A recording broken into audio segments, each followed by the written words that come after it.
in planning terrorist plots. I mean, and if you look at what John Brennan and Obama's top national security advisors have been saying, they've been saying for a long time that the true al-Qaeda threat lies in lawless territories like Somalia and especially in the Arabian Peninsula. So the idea that we're involved in this decade-long horrendous war in order to get Osama bin Laden is something that nobody, I think, has maintained, and that's why I don't think his disappearance is going to help get us out of there. I'm about to maintain this. First, the war was a lot smaller until 2 years ago.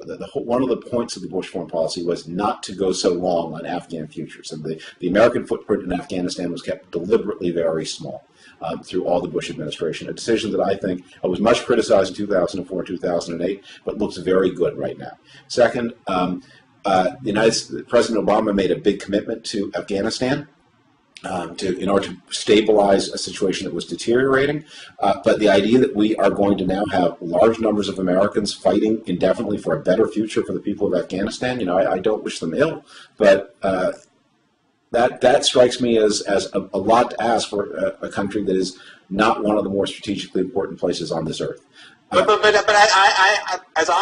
First of all, one of the mysteries of Afghanistan has been why we are fighting there, and I don't think we've been able to get clear answers even from its most ardent opponents. But to the extent that I've been able to discern rationale for why we are fighting there and why we have to continue fighting there, it's because we fear a return of al-Qaeda, but mostly because we fear the destabilization of Pakistan from religious extremists, from the Pakistani Taliban forces. So that's why I think how does Osama bin Laden's liquidation address that problem? Because it means what Osama bin Laden's liquidation means is the discovery of him there tells us the religious extremists are already in important control in Pakistan, and Pakistan is the problem. So and the Karoon shot. Our need to be there, our strategic imperative to be there. I think it reduces the strategic imperative. We already lost. The fundamentalists took over, so we can pack up and go home now. No, on the contrary, what it means is it's time to rethink this three-bank shot, where we deal with the Pakistan problem with a huge commitment to Afghanistan.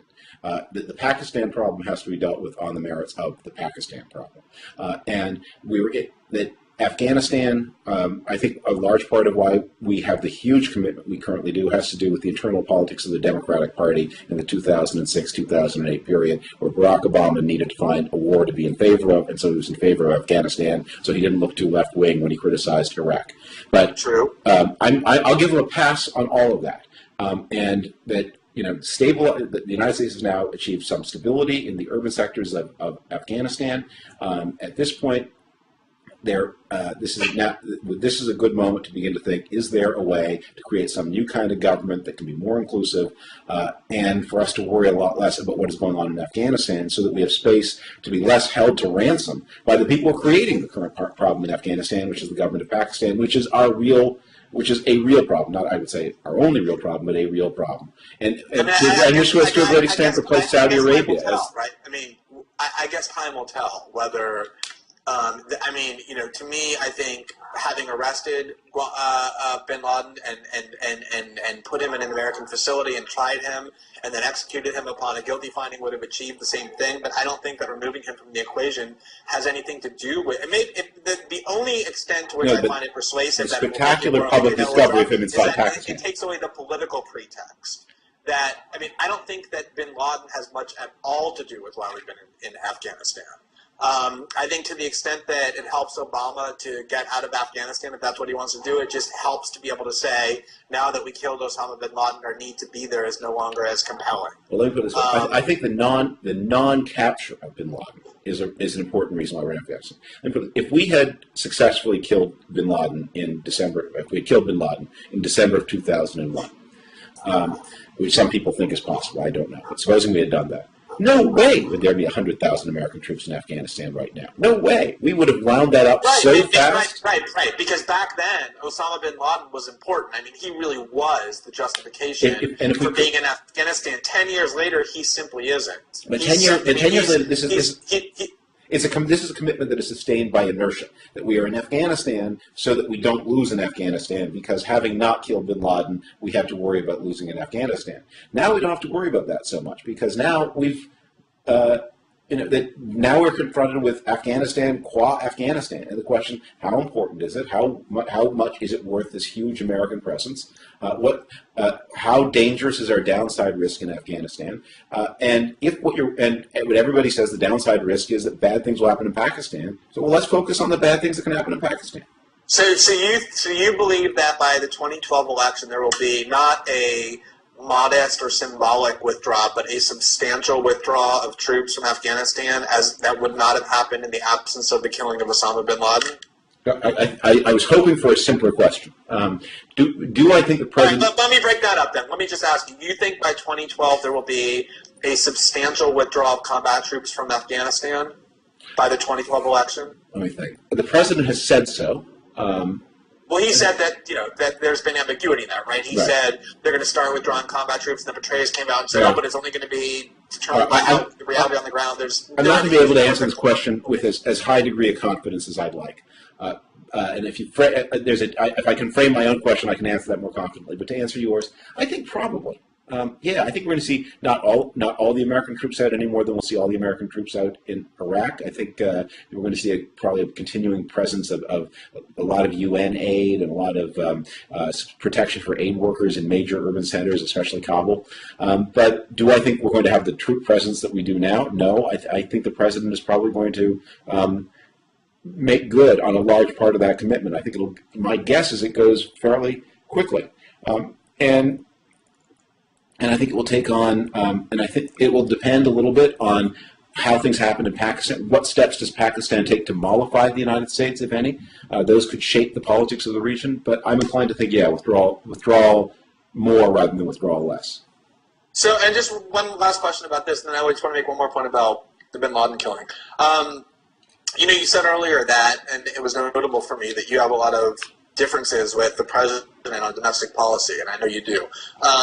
But notably missing, conspicuously missing, for me at least, in that formulation were the existence of significant differences in the foreign policy context. As one of the most sort of identifiable neoconservatives of the last decade, the Bush speechwriter attributed with several neoconservative mottos that kind of define the Bush foreign policy. Is your assessment of Obama's foreign policy and counterterrorism policies basically positive? Well, I will have specific criticisms there as well. And I didn't say that to imply that, but on foreign policy, it's hunky-dory. I was saying that on this thing that he has done, I think he's done it right.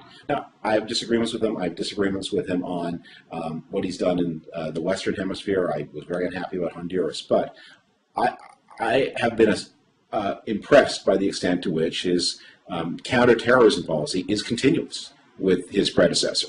By the way, his predecessors. You mean that the Bush-Cheney architecture for dealing with terrorism has, in essence, continued under Obama, and you're happy about that? But let me point out something else. I think the Bush policy was much more. Is that true? That's true. What I said, though. Yeah, that is true. I think it's all. I would say something else. That is, I think the Bush policy was much more continuous with the Clinton policy than people generally recognize. I think our counterterrorism policy has not. There have been some spectacular deviations and some spectacular arguments, but the main lines of it are pretty consistent. After all, it's carried out by the same people. I mean, the John Brennans and the David Petraeuses, they work for us. It's the national security state. Although one big they work for these three different presidents, and by the way, and they've made some mistakes, but they've done some good work too. What is that? Right, exactly. It's a bipartisan national security state that pretty much maintains the same consensus. Although one big difference. There are differences. And maybe this political controversy was overstated, although one big difference was that the Clinton administration tended to treat terrorism from the law enforcement perspective. They put the first World Trade Center bombers, including the Blind Sheik, on trial in civilian court in Manhattan. There weren't really invasions of countries. We lobbed some missiles some cruise missiles at the Sudan and Afghanistan, but by and large, it was treated as a law enforcement problem. The Bush, and this gets back to the bin Laden point I wanted to make that I find so fascinating.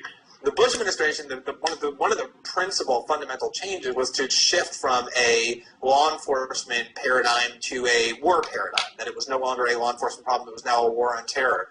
And when John Kerry ran for president in 2004, the way in which he distinguished the Democratic position on terrorism from the Republican position on terrorism was to say that we should not look at things from a war perspective. We shouldn't treat terrorists as warriors. We should treat them as criminals and use law enforcement tools. And that was pretty much the official Democratic position for the last decade. And you even had people like Matt Iglesias who wrote a long article in 2008 saying John Kerry was right. George Will wrote an article in the Washington Post in 2008 saying John Kerry was right. They should be treated as law enforcement. The terrorists are criminals, not warriors. And now what you see from not just Republicans, which one would expect it from, but from Democrats justifying the killing of bin Laden is a return to the war paradigm, that Osama bin Laden is a warrior who was at war with the United States. He was a legitimate military target. I mean, in a law enforcement context, you could never, ever, ever shoot an unarmed suspect who's not resisting. Right. In a military or a war paradigm, you can. And so to justify it, you're seeing lots and lots of Democrats embrace the war paradigm that had been the Bush-Cheney fundamental change from how Clinton approached terrorism. Okay. It's on a continuum more than I may have suggested, but that was a significant change. There is a dichotomy there. I'm going to agree with a lot of that, but I want to note something. The change from a law enforcement to a war paradigm did not happen on Inauguration Day of 2001. That was not a Democratic versus Republican thing. It happened on 9/11. In July, George Bush criticized the Clinton administration for not being respectful enough of the civil liberties of terrorist suspects. He was against secret evidence in immigration hearings. And from having a too interventionist and muscular and an insufficiently humble foreign policy. You're absolutely right. So the question is, it did happen. It was a reaction to change. It was a reaction to this event. Now, my question is, if Al Gore had won the recount, had prevailed in the recount, and he had been president on 9/11, would Al Gore have used a law enforcement mentality? I very much doubt it. I think that's hard to say. That's hard to say, and I don't necessarily disagree with you. But what I do know is that when John Kerry ran in 2004, and this was the first time that Democrats had the opportunity to draw a contrast between themselves and the Republicans on terrorism, other than the Iraq War, which of course Kerry supported and wasn't really fertile ground there for drawing a contrast.